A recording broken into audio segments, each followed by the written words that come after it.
Video game development, let's get started. When developing a 3D game in Unity 3D, you could actually add some very basic shapes using Unity itself. Go to Game Object 3D and you can add a cube. This cube can move right and left on x-axis, back and forth on z-axis, and up and down on y-axis. You can add more objects as well, like sphere or a cylinder or a capsule. We can also use other transforms like rotate. We can rotate this box around x-axis, y-axis, and z-axis.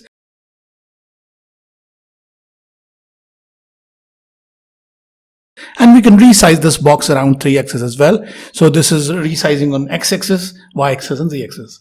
For example, we can add another object. Let's say add a sphere over there. I can move the sphere right and left, up and down, back and forth. And I can also resize this ball on x-axis, y-axis, and z-axis. You can move, rotate, and scale any 3D object in Unity like this. This video went too fast. We have a detailed tutorial about this on YouTube, link in the first comment. And we have a whole course on game development on YouTube, link in the second comment. Go check it out.